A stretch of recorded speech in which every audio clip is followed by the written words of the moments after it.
So next important, are women leading differently?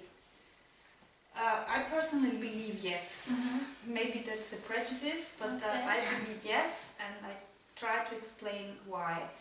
So male or female, for me, 100% pure doesn't exist. So a male has female attributes and a female has male attributes. It's just a matter of how much you have. Okay.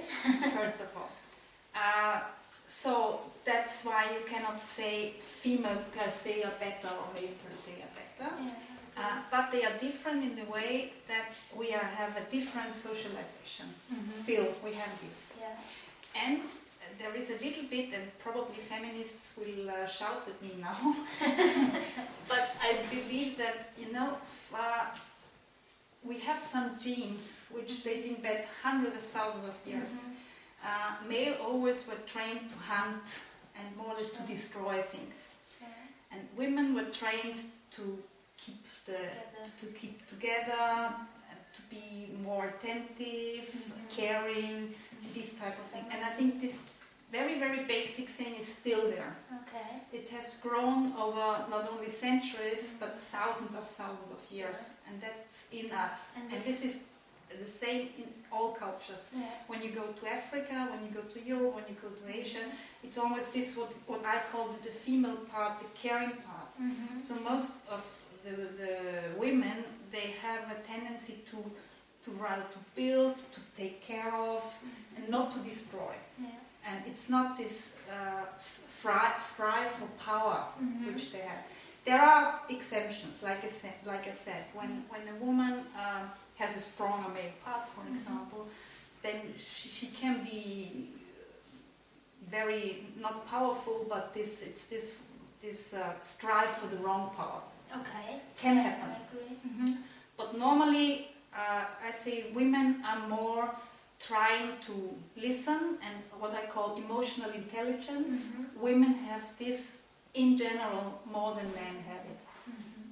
It's also our educational socialization which brings this as a result. Do you have to change as a woman in order to reach this glass ceiling or top management positions? In our society, still yes. Maybe it will change one day, but for the time being, yes, because we live in a very optical world, and when you enter a company as a woman, which is normally dominated by men, still the case, then you are looked at the first sight as a woman and not as a manager.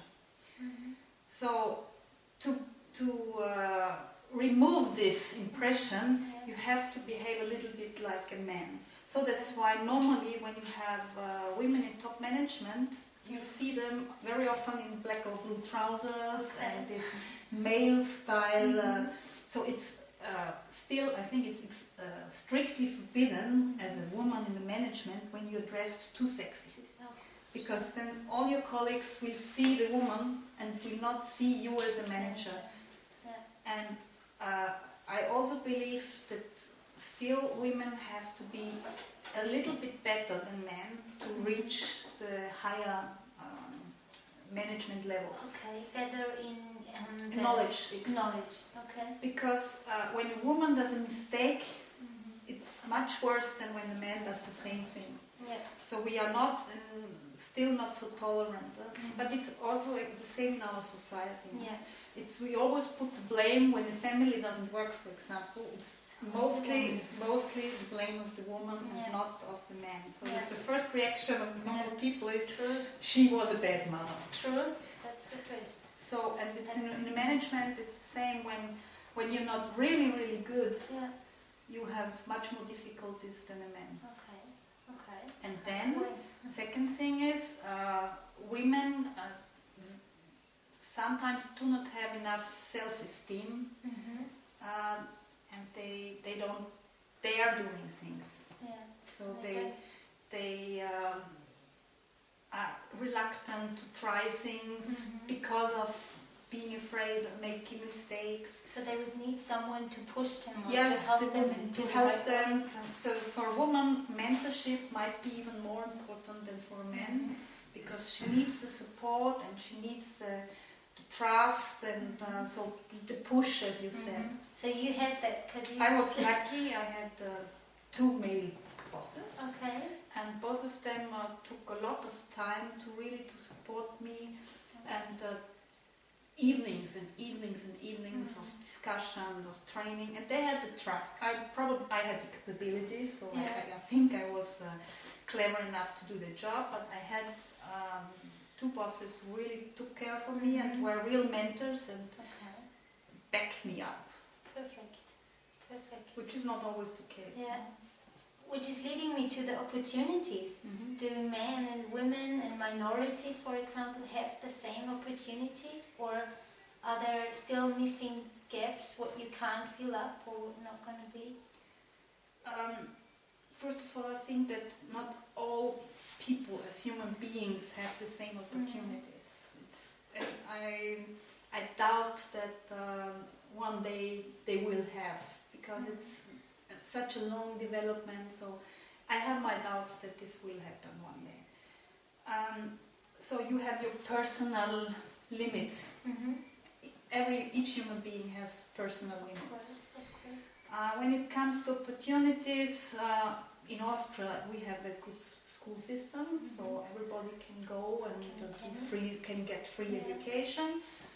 But, for example, it still is a difference if your parents are rich or not, because to go to further education, like university study, it's not easy for a